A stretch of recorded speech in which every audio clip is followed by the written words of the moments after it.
"She's gonna break the horse's back," one man laughed. The others joined in, pointing at her body. But he saw something no one else did, not weight, but quiet strength and a heart worth marrying. The first whip cracked the air, not near the horse but near her ears. Clara didn't flinch. Not because she was used to it, no one ever got used to that kind of sting, but because she'd learned that if she cried, they laughed harder. The saddle creaked under her as she hoisted herself up, dress tugging, knees braced. Behind her the boys shouted again, "Watch the poor mare's spine!" Someone bellowed, and the barn erupted with hoots and cackles. Even the old stable hand chuckled behind his pitchfork, shaking his head. Clara bit the inside of her cheek until she tasted copper. She didn't look back. She wouldn't give them the satisfaction. But when her legs swung over and she settled into the saddle, the mare didn't flinch, didn't stumble, didn't even shift, just stood calm like it had been waiting for her. Clara ran a palm down the horse's neck and whispered, "Easy now, girl, it's just us."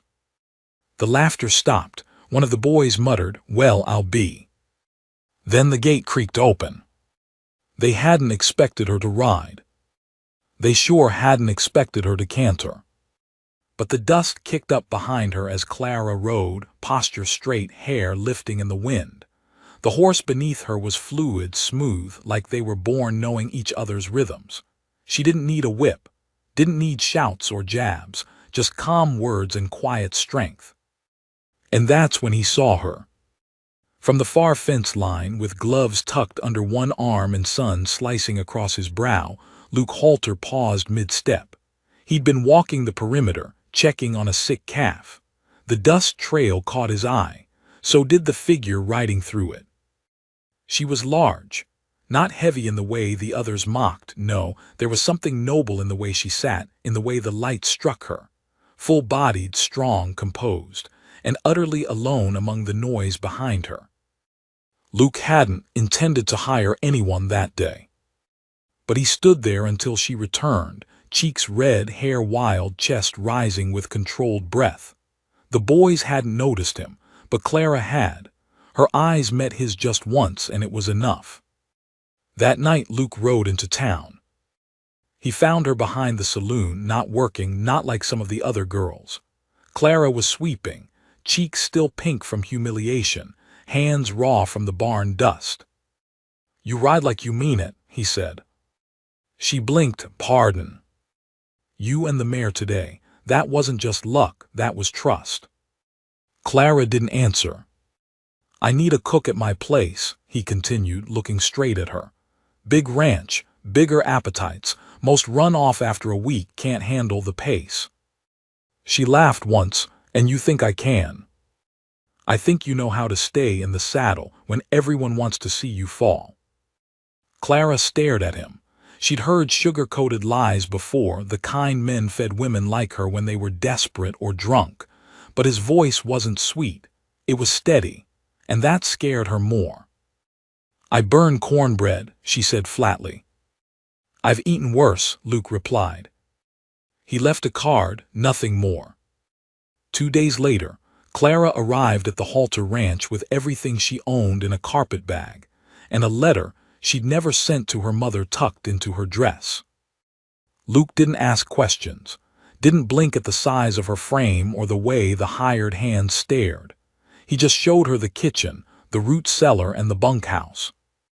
"You get the cottage near the peach trees," he said. "Don't worry, it's not out of pity. You'll need the quiet." That night she made stew, oversalted it by accident, burned the edges of the bread, but the ranch hand said nothing. Not after Luke took 2 bowls and said it tasted like home. But the peace didn't last long. It was Tanner, the ranch hand with too much mouth and not enough heart, who started it. "You sure she ain't gonna eat the profits?" he snorted one night by the fire. The other men chuckled. Clara heard him from the open window. She didn't cry, not then. But she stopped singing when she cooked, stopped sitting on the porch swing. Until one morning, she found a note on her door. Just a torn scrap of parchment with 2 words. "Ride again." There was no signature, But when she looked out toward the barn, Luke stood by the fence, arms folded, horse saddled. She didn't hesitate. Clara rode, not to prove anything, not this time. She rode because someone believed in her.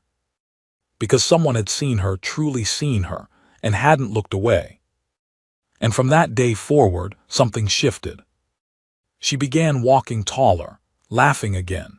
Her cooking grew bolder, richer. She added spice to the beans, glazed the biscuits with honey, and when one of the boys made a jab about sugar and weight, Luke simply said, "Then eat less." But as the spring stretched toward summer, the whispers started again. Not from the men, from the women in town. "That rancher's sweet on the big one," someone hissed outside the general store. "I heard he lets her sit at his table." Can you imagine her in a wedding dress? Clara heard them. Luke didn't. Until the Sunday picnic. The entire county came. Blankets rolled out. Lemonade poured. Kids shrieking near the pond. Luke brought Clara, introduced her to the preacher, the mayor, even old Miss Lorna who owned half the valley. Some folks smiled politely. Others didn't. One woman gasped, not quietly, when Clara stood beside him during the hymn. "She'll crush the pew," someone whispered. But Luke didn't flinch. He reached for her hand, held it through the final verse. And when he bowed his head in prayer, his voice didn't waver. "Lord," he said, "thank you for every storm that leads to clearer skies. Thank you for strength wrapped in kindness, and for eyes that see beauty the world ignores." Clara's breath caught. Tears pricked uninvited. After the prayer, Luke leaned in. "They don't know what they're looking at," he said, "but I do." It should have ended in a kiss. It didn't. Because someone screamed. From the orchard. A boy bleeding. Snake bite. Clara ran before anyone else could move. Dropped to her knees, tore the hem of her dress, and bound his leg while the others gawked. "Get water," she yelled, "and a horse fast." No one questioned her. She barked orders like she was born to it. Luke watched, heart thudding, as she calmed the child, lifted him into her arms, and didn't stop running until the wagon arrived. The boy lived. The town changed. A little. But not enough. Not before someone carved "cow" into her cottage door. Not before a rock shattered her kitchen window. Not before she found a note, no signature, just cruel words. "No one will ever marry you." But that's where they were wrong. Because Luke Halter wasn't a man who waited. He was a man who fought. And the next morning, the entire county gasped when the church bell rang on a Wednesday. Luke stood at the steps, Clara beside him, and in his hands not flowers, not a ring, but a saddle, the same one she'd ridden in on. He set it down, turned to her and said, "You were never too much, they were just not enough." The saddle lay there on the church steps like a declaration, weather-worn, nicked from years of use, but polished clean that morning as if the leather itself had been baptized for this moment. Luke didn't say anything more, just held Clara's gaze like it was enough to steady the earth. The crowd didn't cheer, they didn't clap or smile. They just stared. Some in awe, some in pity, a few in barely disguised disgust. Clara's hands trembled, but she didn't let go of his. Not when the preacher appeared at the door, not when a woman near the front hissed something under her breath, and not when a child, barely 5, asked her mother, "Is that the big lady marrying the cowboy?" Luke turned toward the child, his voice calm, low. "Yes, son, that's the lady, and I'm the lucky one." The mother shushed the boy, but Clara smiled anyway. She should have said no. Not because she didn't love Luke, but because no woman wants her wedding remembered as a spectacle. But in that moment, looking at him, she remembered what it felt like to be 16 and shoved off a horse at the county fair while boys cackled, calling her names they'd heard their fathers whisper in church pews. She remembered crying herself sick that night in the stable, feeding sugar cubes to a blind mule just to have something to care for. And now here she was. The preacher opened his book. "Do you, Luke Halter?" "I do," he said, voice loud and clear. The preacher blinked. "And do you, Clara Vance?" "I do." He hadn't even finished the sentence. But the words were ready in her mouth, like they'd been waiting for years. They married with no music, no ribbons, no rice, just leather beneath their feet and dust on their boots and God overhead. That night the sky broke open with rain, the kind that soaked deep into the roots and made men forget the droughts of summer. Clara's hair clung to her neck as she stood on the porch, watching the clouds roll in like redemption. Luke stood behind her, arms around her waist, silent. The ranch hands hadn't known what to say after the wedding. A few had nodded, a couple patted Luke's back, but most had just scattered. Let them, she thought. Let them. Luke's lips brushed her temple. "I meant it," he said. "I know. They'll talk for a while. They always have." He didn't press more. He just stood there with her, watching the fields drink from the sky. But even joy has shadows. They came 2 weeks later in the form of a telegram. Clara's sister had died, tuberculosis. Quick, the doctor said, kind, he'd added, as if death ever could be. Clara hadn't spoken to Alois in 3 years. The last time was bitter, Alois calling her selfish, Clara accusing her of pride. Words fired in anger, words they hadn't lived long enough to undo. But now there were children. 3 of them. And no one left. "Do you want to go?" Luke asked softly that night. "I have to. I'll come." "No," Clara touched his cheek. "You built this place. I'll be back before planting." She left at sunrise, coat buttoned to her chin, ticket clutched in one hand, wedding ring catching the light as she waved from the stagecoach window. Luke watched her disappear down the trail, with a heaviness in his chest he couldn't name. What neither of them knew then was that the return would take longer than planned. Clara arrived in Missouri to find the house half collapsed, the children cold and coughing, the neighbor girl trying her best to keep them alive with what little she had. There was no food, no warmth, just grief settled deep into the floorboards. Clara buried her sister with her own hands. And then she stayed. 1 week stretched into 2. The baby had a fever. The boy wouldn't speak. The middle child woke screaming most nights. She wrote Luke letters. He replied with pages folded so tight they looked like secrets. But time has a way of testing roots. Back in Montana, whispers stirred again. She left him. Didn't even last a month. He's out in the fields alone again. Clara never read those words, but Luke lived among them. And when the 6th week passed with no word, something cracked. He wrote again, no reply. Then another week. Another. Then silence. Until one day, the postman came not with a letter but a child. Dusty, scared, shoes too big. "I'm supposed to ask for Mr. Halter," the boy said. "She said you'd know what to do." Luke stared. Clara's handwriting was tucked into the child's pocket. "The youngest is too sick. I had to take her to St. Joseph's. The others were starving. I'm sorry. Please watch him. His name is Samuel. He doesn't talk much." Luke didn't hesitate. He picked up the boy like he was made of bone china and brought him inside. Built him a bed near the hearth. Samuel didn't speak. Not that night. Not the next. But when Luke laid a Bible on the table and read out loud, the boy didn't leave the room. He just sat, eyes wide, knees tucked under his chin. Clara returned 12 days later. Thinner, paler.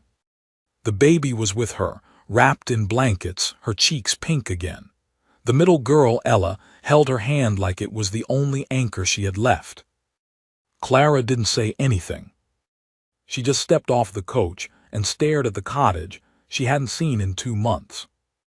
Luke was on the porch. Samuel stood beside him. And when the boy ran, arms flung wide, no hesitation, straight into Clara's dress, something in her broke. She dropped to her knees, clutching all 3 children, sobbing so hard she couldn't stand. Luke came down the steps and knelt beside them. He didn't ask questions. He just wrapped them all in his arms. That night Clara cooked again. Stew and biscuits, honey and cornbread, enough for a feast. The children ate like they'd been starved all their lives. When the dishes were washed and the children asleep, Luke took her hand across the table. "I didn't marry you because I was lonely," he said. "I married you because I saw the kind of strength that holds a home together when it's falling apart." Clara didn't speak. She just leaned across the table and kissed him. Not rushed, not desperate, but like a woman who finally understood what it meant to be seen. But peace never stays long. The next morning the sheriff came. Hat in hand, boots muddy. "There's been talk," he said. "People think you stole those children." Clara went still. Luke stood. "She's their aunt." "That may be, but the townsfolk, well, they're saying things." "What things?" "That she only married you to hide from the law, that the children ain't hers, that she's—" He didn't finish. Luke's jaw clenched. "And what do you say, Sheriff?" The man sighed. "I say you'd best be ready to prove it." It didn't take long before the whispers became noise. Within 2 days of the sheriff's warning, townsfolk who once nodded at Luke at the mercantile began crossing the street instead. Store owners who'd offered Clara discounts after the wedding now watched her every move like she might steal flour from behind the counter. Even the pastor, the man who'd wed them without flinching, stopped by the ranch only to remind them, in a quiet, halting voice, that church records would need to see the children's guardianship confirmed. "Nothing personal," he said, eyes flicking toward the baby in Clara's arms, "just formality." Clara didn't cry, not when the stairs turned sharp, not when the children came home from the creek one afternoon with tears in their eyes because a woman told them they were better off with their real people. And not even when Luke returned from town with his hands curled into fists and a busted lip from defending her name behind the saloon. No, she didn't cry. She worked. Up before sunrise, sleeves rolled, cooking, cleaning, mending, schooling the children under the cottonwood behind the barn while the wind tugged at the corners of her skirt. She read scripture out loud with Ella beside her, helped Samuel with his letters, and sang lullabies to baby Ruth while sweeping with the other hand. She was proving herself, even if it wasn't asked. But one morning, as she stood at the stove kneading dough, a sharp knock split the air. Luke was already at the door. When he opened it, 4 men stood on the porch. The sheriff, 2 deputies, and Harold Fisk, the man who ran the town's boarding house. "We need to see papers," the sheriff said without preamble. "Come in," Luke said flatly. They stepped into the kitchen like they owned it. Clara stood her ground. "They're my sister's children." Fisk cleared his throat. "Beggin' your pardon, ma'am, but there's folks who say your sister died without kin, that you're claiming blood you can't prove." Clara reached into the cupboard and retrieved a bundle wrapped in linen. Inside were letters, her mother's Bible with names inscribed in careful cursive, a family photograph with Aloysius' face beside hers. She laid them on the table without a word. The sheriff flipped through them. "It's strong," he muttered, "but it ain't legal. We need a paper trail." Clara's voice was thin but unshaking. "She didn't have time to file custody before she passed. She died in my arms. I buried her myself." "We don't doubt your grief, ma'am," Fisk said, "but without a court signature." "They're not livestock," Luke snapped. "They're children. They're children that might be wards of the state." That word, wards, sliced the room in half. Samuel had wandered in quietly and now stood behind Clara, fists clenched. Ella peeked from the stairwell, face pale, heart thudding. Luke noticed them and stepped forward. "We'll get the documents." "You have a week," the sheriff said. "Then they'll be removed until proof is settled." After they left, Clara sat down slowly, one hand pressed to her chest. The children ran to her, clutching her arms, her dress, her legs. Ruth began to wail in her crib. Luke sat across from her and covered her hands with his own. "We'll fight it. I'll ride to Missouri myself." Clara shook her head. "No, I will. I know the path. I'll go back." "You've barely been home a month." "It doesn't matter," she rose, lips trembling. "They think I'm unfit." "I don't care what they think." "I do." She left 2 days later. The children wept at the coach steps, clinging to her. Even Ruth, too young to speak, reached for her with a broken cry. Clara kept a brave face, but her hands wouldn't stop shaking as the horses pulled away. The journey back to Missouri was slower this time, the roads mudded from late spring rains. It took her 5 days to reach the town hall, only to find it closed for Easter recess. By the time she tracked down a clerk willing to help, she'd been gone from the ranch 12 days, and on the 13th she received a letter. Scrawled by Samuel. Barely readable, but clear enough. They came early, took Ella and Ruth. Mr. Luke fought them. "Sheriff said it's law. I'm hiding. I love you." Clara dropped to her knees in the street and screamed. The town around her barely noticed. She returned that night to the inn, marched to the telegraph office, and sent word to Luke. Then she found the judge herself. She didn't beg. She presented records, letters, photographs, even a stitched quilt Alois had made before her death with each child's name sewn in pink thread. The judge, a weary-eyed man with liver spots and a heavy brow, listened carefully. After an hour, he signed the document. Official custody. In Clara's name. She left the next morning with papers pressed against her heart. When she returned to Montana, it was not to welcome arms. It was to a courthouse. Luke sat alone on the steps, his coat muddy, his face hollow. "They're holding them in the county orphanage," he said softly. "Samuel hid in the loft. I found him 2 days later. He's safe. And the girls, they cry for you every night." Clara didn't wait. She marched up those steps like fire was under her feet, custody papers in one hand, God's vengeance in the other. The judge in that town had to be dragged from his supper to meet her. But once he saw the papers, saw her face, saw the truth, he relented.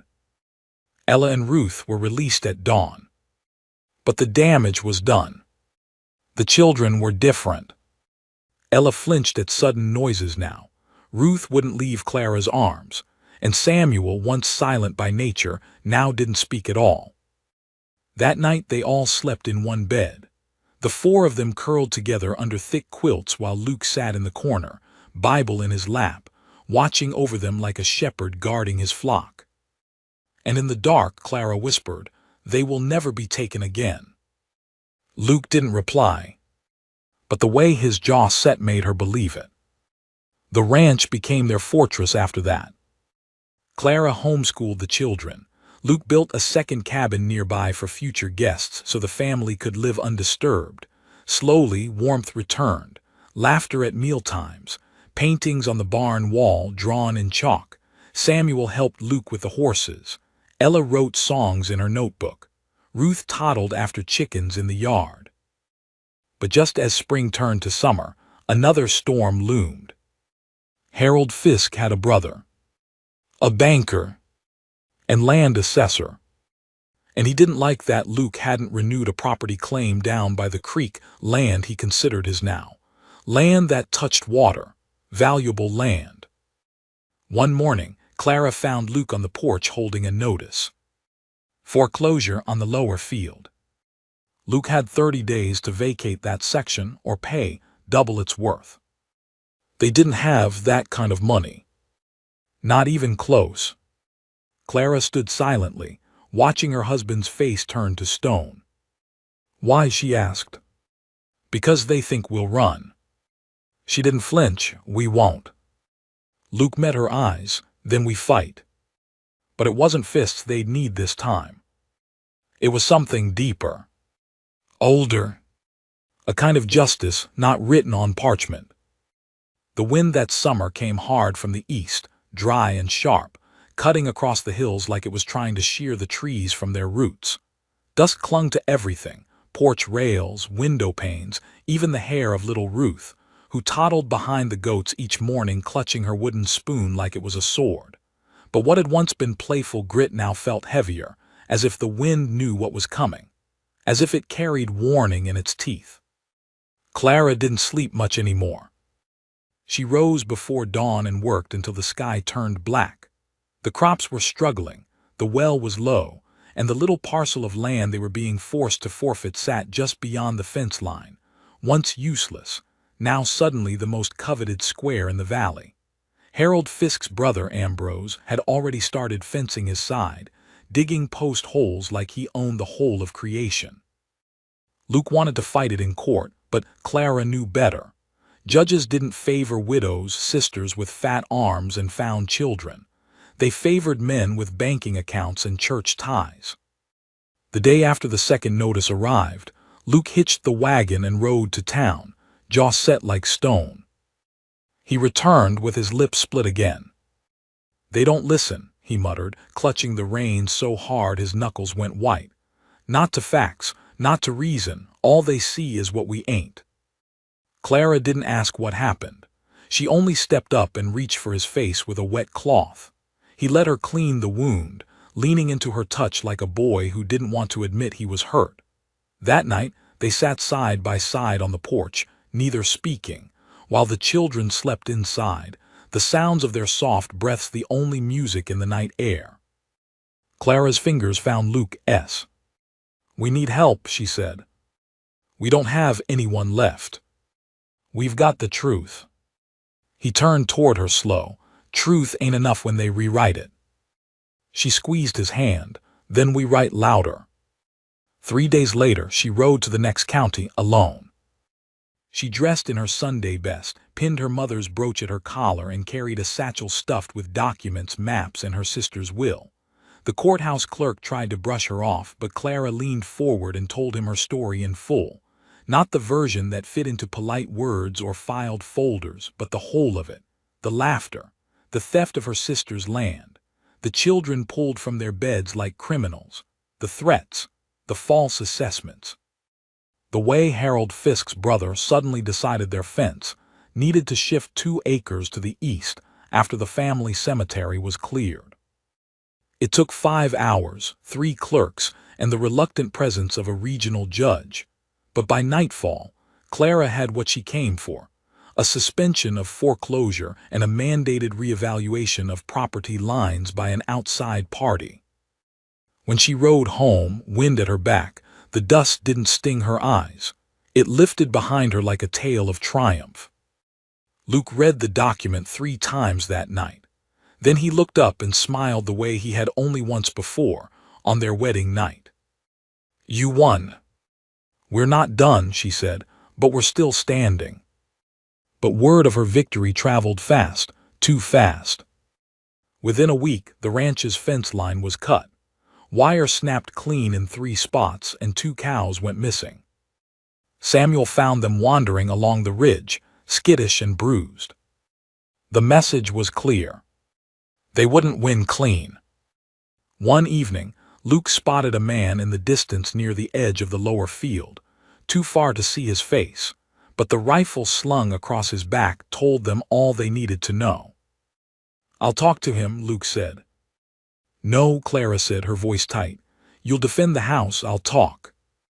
She rode out the next morning at dawn with Samuel watching from the porch, a loaded slingshot in his palm, and Ruth clutching the hem of Clara's shawl. The man was still there, young, thin, pale as driftwood. She rode up slowly, hands open, not smiling. "You were sent here to scare me," she said plainly. He didn't answer. "I'm not afraid of you." Still no reply. She pulled a folded note from her bodice. "This is a list of things I've lived through: starvation, death, the loss of my only sister, raising 3 children in a town that thinks I'm less than dirt, a cow biting off part of my boot, and a husband so kind I forgot what loneliness was." She tucked the note into his shirt pocket. "I'm not afraid of you," she repeated, "but I pity you, because any man who tries to scare a woman who's already walked through fire will find the fire waiting behind her." Then she turned and rode home, dust kicking behind her like a banner. That night the ranch was silent. The next morning, Ambrose Fisk filed a complaint. "About her. She threatened one of my hired hands," he claimed. But when the judge asked what the threat was, Ambrose fumbled. He had no words, just red cheeks and trembling fingers. The judge ruled in Clara's favor. Again. But the retaliation came hard. Their barn was torched 2 nights later. It went up so fast Luke didn't even have time to grab his boots. He dashed into the flames barefoot, pulling out 2 horses and half a dozen feed sacks before collapsing on the grass, smoke curling from his sleeves. Samuel ran to get water while Ella screamed for help. Clara found Ruth hiding in the chicken coop, sobbing under straw. The barn collapsed at dawn. By then neighbors had arrived, real neighbors, not gossips or gawkers. A few brought nails, others brought hammers. A woman Clara had never spoken to brought pies. And that's when Clara understood something. The louder Ambrose Fisk pushed, the more people started to see. Truth wasn't loud, but it endured. By the end of the week, the sheriff himself stopped by. He walked slow, hat in hand, guilt crawling all over his face. "I'm sorry," he said, "we should have done more." Clara didn't let him speak further. She simply invited him to dinner. He stayed for 2 hours and left with a jar of apple jam and a signed petition from half the county, demanding an investigation into Fisk's fraudulent assessments. 2 days later, Ambrose left town. But the scars remained. Their barn was rebuilt, smaller but sturdier. The lower field was theirs again. But something had shifted. Luke began to rise early and walk the ridge line. Samuel followed him, rifle in hand, learning from his father's silence how to watch and wait. Ella took to writing stories now, long ones about women with swords and crowns and unbroken hearts. And Ruth, wild little Ruth, never let go of Clara's apron again. But the biggest change came quietly. One late evening, Luke knelt beside Clara in the garden. His hands were calloused, his shirt damp with sweat, but his eyes were clear. "I want to build a second home," he said. Clara frowned. "Why?" "For the children, for us, for more. I want more." She stared at him. "More land?" "No. More cattle." He shook his head.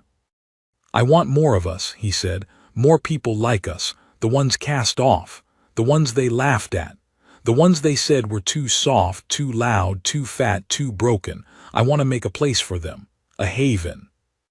Clara didn't cry. She simply placed her hand on his and said, "Then let's build it." The first plank was laid by Samuel. He hammered it into the ground with the awkward precision of a boy who'd never been trusted with something so final, so foundational. It was crooked, a little too deep on one side, but Luke didn't correct it. He only nodded and handed the boy another nail. That day they laid 6 more. By the end of the week, a skeleton of room stood, raw pine, beams crisscrossing like prayers over dirt. The children called it Hope House. Luke called it Clara's idea. But Clara, standing at the edge of the land with her skirts flapping in the wind and Ruth nestled against her side, didn't call it anything. She just watched. The land that once whispered fear now echoed something new. The sound of purpose, of footsteps heavy with will, of laughter drifting like hymnals across the dry hills. Then word spread. A girl came first. 15 pregnant, too thin. Her name was Betsy, and she had eyes like cracked porcelain, afraid to meet anyone else, but desperate not to be left behind. She'd been thrown out of her uncle's house 2 towns east and had walked the last 6 miles barefoot. Clara fed her before asking questions. 2 days later, Betsy was helping Ella with laundry and knitting tiny booties in the evenings. She barely spoke, but every now and then she'd pause and lay her hand on her belly with a look of wonder, like maybe she hadn't been cast aside after all. Then came the brothers Aaron and Joseph, 12 and 10. Their father had died in a logging accident, and their stepmother had sold what little they owned for liquor. They arrived covered in soot, riding a mule they'd borrowed from a stranger who owed their pa a favor. They de-walked beside it for 2 days. Luke built them bunks in the barn, and Samuel, after initial grumbling, shared his slingshot and showed them how to snare rabbits. Soon more came. A widow with a limp, a boy who couldn't speak, a woman Clara had once seen mocked at the general store for her weight, now bringing sourdough and blankets and asking, very softly, if they needed help mending. Clara opened her arms to everyone. But not everyone was pleased. Sheriff Greaves, who'd once eaten pie at her table and signed the first petition, now came riding up the hill with a look of worry. "You've got 10 extra mouths to feed and no legal claim for a communal lodge," he said. Clara wiped flour from her hands and stepped onto the porch. "They're not mouths, they're people." "I don't dispute that, but—" "You didn't dispute it when Fisk tried to burn us down." Greaves shifted in his saddle. "The county board's uneasy," he finally said. "You're attracting attention." "Good. Not the kind you want. Then maybe they ought to change the kind they give." That night someone fired a shot through their window. The glass shattered while Ella and Betsy were reading aloud to the younger ones. No one was hurt, but it sent a message, loud and cruel. The next morning, Luke moved the children to the barn and didn't sleep for 2 days. Clara wrote a letter. It went to the regional paper, 3 towns over. It told everything: how they were laughed at, how she was told her body meant less, how they built something beautiful from ruin and were punished for daring to give others shelter. She signed it simply, "Clara Brooks, wife, widow's sister, mother by God's grace." The paper printed it on the front page. Within a week, volunteers arrived. Some came with nails and hammers. Others brought bread. One man rode all the way from Denver with a satchel full of seed packets and said, "My wife was once turned away from 5 ranches because of her hips. If you've got land, I've got sprouts." Another was a preacher, gray-haired and sunburned, who asked if he could read a word, and then simply knelt beside the fence and prayed for their safety. Even Samuel cried that night. The community that once mocked Clara for her body, her heart, her audacity, now flocked to her with offerings. The same mouths that whispered "too fat" now said "too good" and meant it. But peace didn't last. Late one night, with clouds blotting the moon and a cold wind rising, the barn caught fire. Again. But this time, it wasn't a single man or a paid hand lurking in the dark. It was a group. 3 riders, faces covered, galloped off into the hills when Luke fired his shotgun into the sky. They left no names, but their actions spoke plenty. By dawn, the fire was out. The new bunks were gone. Betsy's baby clothes, her first sewing project, ash. Joseph cried for an hour. Clara stood in the ashes barefoot and didn't move. Not until Luke touched her arm and whispered, "We'll build again." She turned, and her eyes, God help him, were not just tear-filled. They were blazing. "This time," she said, "we build together." She wrote another letter. This time not to paper, but to every woman who'd ever been laughed at.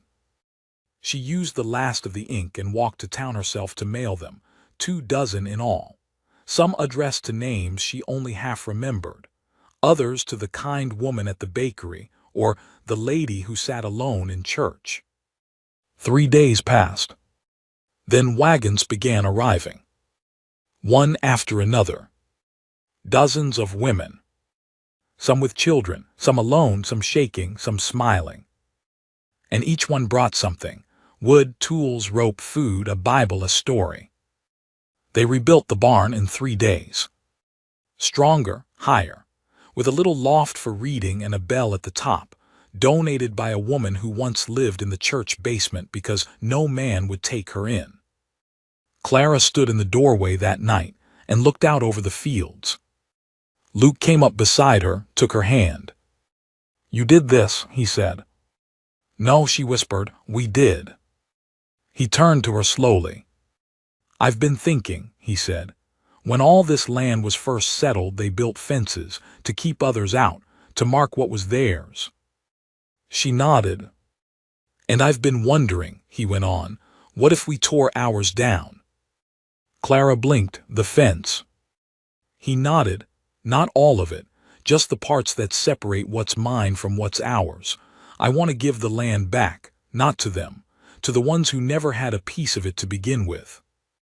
Clara looked out at the moonlit field, the barn's silhouette rising like a promise in the dark. "Yes," she said, "let's do it." And she smiled so deeply, the scar on her lip pulled. Then Luke knelt before her, right there in the dirt. He reached into his pocket and pulled out a ring, not new, not polished, just plain silver warmed by his palm. "I know I asked you once," he said, "but I want to ask again." She stared down at him. "I want to be the man who marries the woman they said was too fat to ride a horse," he said. "Because that woman built a house out of ashes, because she made orphans into children, because she taught me what love looks like when it walks through fire and keeps on walking." He held the ring up. "Clara Brooks, will you marry me again?" She didn't cry. She laughed. Hard and loud, and with her whole body. Then she dropped to her knees and kissed him right there in the dirt, with the wind whipping around them and the barn behind them still steaming with new wood. "Yes," she said into his mouth, "1,000 times yes." The morning after the proposal, the sky bled orange like God himself had tipped a jar of gold across the horizon. The land still smelled of ash, but it was a sweeter ash now, like something that had burned for a reason, not revenge. Clara stood beside Luke outside the new barn, where women knelt planting turnips and children chased each other with sun-warmed buckets. The scar on her lip caught the light just enough to make it look like a smile permanently stitched into her skin. They didn't wait for a church. They didn't wait for paper. Luke took Clara's hands beneath the crossbeam of the barn, and before a crowd of 20 souls and 50 birds pecking at the tilled earth, he said only 4 words. "You are my home." And Clara, flushed, trembling, unsure how her heart had survived so much and still dared to love, just whispered, "Then let's never lock the door." No pastor, no choir, just 2 broken people who'd rebuilt each other. Samuel stood nearby, arms crossed like a sentry. Ruth clutched a bouquet of wildflowers Clara had once taught her were called lamb's ears. Betsy wept quietly into Ella's shoulder. The bell in the barn tower rang out, clear and strong. 1 ring for vows, 2 for protection, and a 3rd, Clara insisted, just for the joy of it. But joy never walks alone. It brings its old companions, risk, fear, and the past. The man arrived 2 days later. No warning. Just the sound of hooves, and a black coat slicing through the sun. Clara knew that coat. So did Luke. It was Reverend Oscar Dunn. He'd been her father's friend once, long before he betrayed the kindness in his own eyes. He'd spoken at Clara's mother's funeral. He'd once scolded her for reading scripture without permission. "God speaks through men," he'd said. "You listen." He dismounted and tipped his hat. "Mrs. Brooks." She didn't offer a greeting. He smiled anyway, but it didn't touch his eyes. "Word travels even to men like me. Your barn, your gathering, your unorthodox fellowship. Then you also heard it survived being burned down twice. His mouth twitched. And now you welcome women with questionable backgrounds, unwed mothers, runaways, women cast off for their appearance. You mean wait. I mean rebellion. Clara stepped forward. We feed them, we house them, we listen. You embolden them. We let them breathe. Oscar looked past her at the barn, then the house. Then he saw Luke. Ah, the rancher. Luke gave no greeting, only narrowed eyes. I suppose this all began when you let her near the herd, the Reverend said. You should have known better. I did know better, Luke replied. That's why I married her. Oscar's smile vanished. He looked back to Clara. The church doesn't support this, nor does the council. Your so-called sanctuary has no charter, no oversight. It welcomes disorder. You mean it welcomes those you cast aside? He leaned close, voice low. A woman should know her place. I do, Clara said, right here. That night the Reverend left, but not alone. 2 women followed him back to town. Clara didn't stop them. Some need more time. Some want comfort in rules even if they're used like chains. But that evening, Clara stood by the bell and whispered something Ruth would later write in her journal. Let them leave. Let them choose. But never let them believe they were unworthy to begin with. It wasn't the last time the outside world came knocking. More letters arrived. One from the town magistrate asking Clara to reconsider, allowing unwed mothers to live openly among impressionable girls. One from a schoolteacher suggesting she require modesty in both dress and behavior, a veiled jab at Clara's weight and laughter. And then, more troubling, a letter signed by 6 ranchers demanding she relocate the barn because your presence lowers the land value. Clara didn't reply to any. She baked bread. She planted seeds. She held the new babies as they were born, Betsy's daughter first, then twins from a woman named Rachel who once sold roses in a brothel window. But with each joy came another shadow. They found their well poisoned. Not deeply, just enough to sicken a calf and 2 chickens. They found their tools stolen one night, and every fence post knocked down. Someone left a dead crow on their doorstep, its wings broken but eyes still open. Luke moved the rifle closer to the door. Samuel stopped smiling. And Clara, still so full of fight, started locking her window at night. Maybe it's too much, she whispered once, curled beside Luke. Too much love, he asked, too much truth. She closed her eyes, too much to carry. He placed her hand on his chest. Then lean on me. She did. The attacks got bolder. A fire set to their feed shed. Rocks thrown through the nursery window where Ella read to the toddlers. Ruth's doll taken from the porch and left hanging from the gate with a sign that read, Your kind doesn't belong. Luke wanted to leave. He never said it aloud, but Clara saw it. In the way his jaw clenched when a chicken squawked too loud. In the way he stared too long at the horizon some evenings, like listening for the sound of hooves that might never come. You want to run, she said one night, wiping soot from her skirt. I want to protect you. You already do. I want peace. We're building it. He touched her face. At what cost? Clara didn't answer. She just kissed his palm.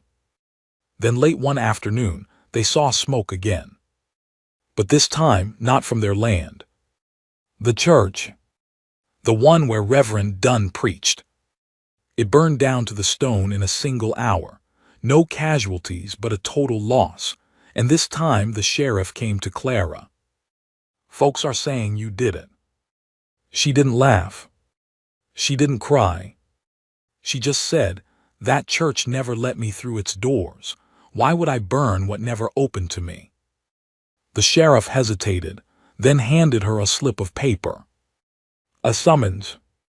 Clara Brooks, ordered to appear before a tribunal of local leaders for questioning. You don't have to go, Luke said. I do. You think they'll listen? No, she said, but the girls will. The children stood in a row that morning, silent and pale. Betsy hugged her daughter. Samuel held Ruth's hand. Ella packed her a lunch wrapped in cloth embroidered with flowers. As Clara climbed into the wagon, Luke walked beside her. If they hurt you. They won't, she said. But if they try. They won't, she said again, softer. But when she kissed him, she pressed her face to his longer than usual. At the courthouse she stood alone. Before 3 men, none of whom met her eyes. They listed her failures: unlawful gathering, moral corruption, endangering minors, encouraging rebellion, vagrancy, obstruction of community order. Clara said nothing until they finished. Then she stepped forward. I was told I'd ruin a horse, she began. That my body was too much, that my laugh was shameful, that I should be quiet, sit small, take what was given. She looked at each man. I did none of those things. She took another step. I fed the hungry. I clothed the cold. I gave names back to women who'd been called nothing but weight and shame. You did so without authority, one man said. Wrong, Clara replied. I did it with love. That's more binding than your signatures. They silenced her. They told her they'd deliberate. Then they told her to leave. When she stepped out into the street, the crowd was waiting. Not to jeer. To cheer. Dozens of women, some who'd stayed at the barn, others who'd never dared to. They lined the path from the door to the wagon. Each held a flower. Clara walked between them like a bride again, tears painting her cheeks. When she reached the wagon, Luke held out his hand. She took it, then paused, turned, and lifted her voice. Let this be the last time someone is judged by their shape instead of their soul. The wind caught her hair. Someone shouted, Amen. The rest followed. And Clara rode home, dignified, weary, but not defeated. She didn't know what the council would say. But she knew what she'd built. And that was enough. The council's answer came not in the form of guards, fines, or forced closure, but silence. Weeks passed. No verdict, no letter, no charges. As if they had tried to break something and found it too whole to crack. Clara took their silence as a blessing and a warning. She redoubled her work. Every sunrise she opened the barn doors. Every sunset she locked them with hands grateful for another day no one came to take it away. Women still arrived, quiet, shivering, hollow-eyed. Some left, most stayed. A few, like the new girl Miriam, never spoke a word, not even when touched on the shoulder or fed hot stew, not even when Ella braided her hair and Ruth gave her a drawing of flowers blooming from a cracked pot. It was Ruth who told Clara, she screams at night, but only when it rains. That night Clara sat by her window long after the house had gone dark, watching the lightning crawl across the sky like veins. She didn't sleep much anymore. Joy and worry had a way of trading off inside her, one stirring her awake with purpose, the other keeping her up with dread. Luke had offered to hire more hands, to put up a proper fence, to circle the wagons, as he called it, but she always told him no. We are not a fort, we're a garden, and gardens don't grow behind barbed wire. Still, she was no fool. She kept the rifle by the door. Luke cleaned it weekly, oiling the barrel and testing the trigger. He taught Samuel how to shoot. Ella too. They used apples for targets, stacked on the old fence posts near the orchard. Clara never touched it, not once. She didn't want her hands knowing that power, not yet, not unless she had no other choice. Then came the third fire. It happened just after the harvest festival. The barn was full of laughter, lanterns swaying on strings, pies and roasted squash laid out on gingham-covered tables. Luke played fiddle, poorly but with gusto. Ruth clapped out of time. Betsy's daughter danced with Samuel, who stumbled like a man twice his age but never let go of her hand. Clara stood at the center, her belly full, her heart fuller. She didn't see who left early. She didn't hear the footsteps behind the barn.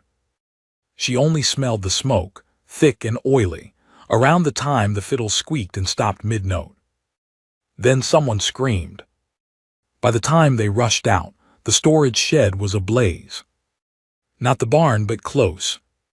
Flames licked the air like claws, wood snapped, smoke strangled the stars. Luke and Samuel grabbed buckets. Ella led the children away. Clara threw off her shawl and ran toward the fire. By dawn the shed was gone, their grain gone, several tools burned, but the barn stood untouched, and no lives lost. Still, it broke something in her. She stared at the ashes long after the others went inside. Luke came beside her. "They'll keep trying." She nodded. He didn't ask what she planned to do. He already knew. That afternoon, Clara hitched the wagon herself. Luke tried to stop her, but she touched his hand gently. "Not this time." "Clara, I have to." He saw it in her eyes, not rage, not fear, but the same calm she'd worn when she buried the old shame and dared to feel beautiful. A stillness that said, "If I break on my own terms." She rode to town alone. The church was gone, but the people remained. The whispers followed her as she passed the general store, the saloon, the barber's chair. Children stared. A woman crossed herself. Clara drove straight to the council house. She didn't wait to be called. She stepped through the doors, up the hall, and into the meeting room where the same 3 men sat from her last hearing. She didn't shout. She didn't plead. She simply laid something on the table. A scorched piece of charred wood, the one she'd taken from the ashes of the shed that morning. "This is what they left," she said. No one spoke. Clara looked each of them in the eye. "You think if you look away long enough, this will disappear. That if you let the hate burn quiet, it'll finish the job you were too afraid to start yourselves." A man at the end of the table opened his mouth, but she raised a hand. "I've kept records," she said. "Names, dates, injuries, threats. I've taught the girls to write, and they've written what they remember. If anything happens again, if one child goes missing, if one more wall burns, I will take it to the governor. I'll take it to the newspaper in Cheyenne. I'll take it to every church that still believes in mercy." Another man stood. "You're threatening us." "No," Clara said. "I'm warning you. The difference is in the truth." She turned to leave, but paused at the door. "And you want to know the real reason I'm still standing?" No one answered. She smiled. "Because no matter what you burn, you can't set fire to what God planted in me." Outside, the clouds rolled in again. Not thunderclouds, not storm. Just thick and gray, full of promise. When she returned to the ranch, Ruth was waiting at the gate. "They're back," she whispered. Clara dismounted before the wagon even stopped. "Who?"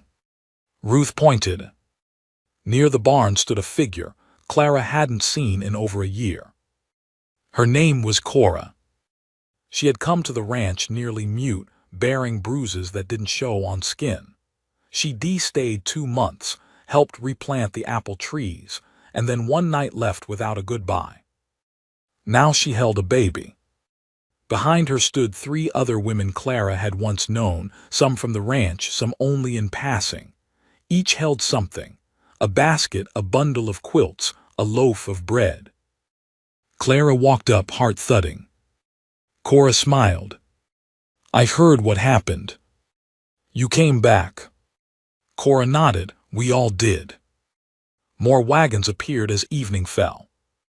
By nightfall, 10 more women had returned. One of them limped from a healed injury. One was blind in one eye. One had a husband now, but said he told her, "Go back. Bring what you learned and share it." Clara sat on the porch. watching them unload crates of apples, jars of pickled beets, seeds, and even 2 chickens. Luke stood behind her. "They're circling the garden," he murmured. Clara looked up at him. He nodded toward the hills. "You said you didn't want a fort," he said. "So maybe you don't need walls, maybe you just need hands, hearts." She didn't reply. She didn't need to. Because the next morning, they built something new. Not just another shed, not just more bunks. They built a bell tower, higher than the barn roof. Clara climbed to the top herself, hammering the last nail with hands calloused and holy. The bell wasn't new. It came from a forgotten church outside town, donated anonymously. Luke suspected who gave it. Clara didn't ask. They hung it at dawn. When it rang out, people 10 miles away heard it. It didn't signal danger, or death, or fire. It rang for presence, for persistence, for promise, for every girl who'd been told she was too fat, too loud, too different, too late. And for every soul who dared believe otherwise. In the weeks that followed, the land softened again. The children grew, the horses grazed without spooking. Miriam began to speak first to Ella, then to Ruth, and finally to Clara. Her first word was safe. Ruth wrote stories now, long ones, some about the fire, some about joy. Samuel painted again. Betsy sewed dresses for girls who'd never owned one that fit. And one day, Clara stood before the mirror. Not to measure herself, not to curse herself, but to smile. Luke entered the room, holding a small box. "What's that?" she asked. He opened it. Inside, a necklace, just a simple gold charm in the shape of a seed. "For what you planted," he said. She took it, clasped it around her neck. Then she looked at her reflection one last time. Not at the width of her arms or the roundness of her cheeks. She looked at her eyes. They still had fight, still had light, still had room to love more. Because the work wasn't done. Not yet. The fire might return. The threats might rise again. But Clara Brooks, once called too much, too wide, too wrong, had become something impossible to undo. She had become home. And homes, real ones, don't fall easily. Autumn came soft and golden. The orchard leaves blushed crimson, the wind no longer harsh but humming, a low lullaby across the fields Clara once feared would be taken from her. Now, those same fields held rows of cabbages, squash, and laughter. It had been 1 year since the barn first opened its doors. 1 year since she stood in front of that mirror and dared to believe her life could mean something greater than survival. That morning the bell rang for no emergency, no fire, no threat. It rang because it was harvest day. And this time it was no small affair. Wagons rolled in from every direction, families from far-off towns. Women who once stood trembling now stood tall, bringing jams, cheeses, hand-stitched quilts, fresh bread. Girls who'd once hidden behind corners now sold their first hand-drawn cards and poems on colored paper. Ruth's storybook sat proudly on a table, the garden that wouldn't burn written across the front in her careful scrawl. Miriam stood beside her, reading it aloud to anyone who'd listen. Samuel played music on a fiddle Clara had gifted him, not Luke's old one but a new one, hand-carved and tuned with care. He played joyfully, even if still out of tune. Clara wore blue. Not to hide, not to flatter. Just because she liked it. The dress was made by Betsy, stitched by candlelight, and when Clara stepped outside, it swayed with the wind like she belonged in it. Luke took her hand. "You ready?" he asked. She nodded, though her throat was tight. They climbed the bell tower together. She rang it once. The people quieted. Faces turned toward her, faces she'd once feared, faces she'd once saved, and many she didn't even know yet. She didn't give a speech. Just a smile. Then she spoke. 1 year ago, I thought I was too broken to be anything but a warning, she said. Too much, too wide, too strange. But God made me wide on purpose, wide enough to carry others, wide enough to hold sorrow and still make room for joy. She reached for Luke's hand. Someone told me once I'd break the horse, but I didn't. I just needed a horse strong enough to carry someone like me. Luke laughed softly. The crowd did too. Then Clara looked out over the ranch, over the growing, the healing, the people planting what they never thought they'd grow. She didn't cry. She just breathed it in. This garden, this family, this miracle of becoming more than what she was told. And in that final golden light of day, as children ran through the grass and bells echoed from a tower built on ashes, Clara knew. She wasn't too much. She was just enough. And she was never alone again.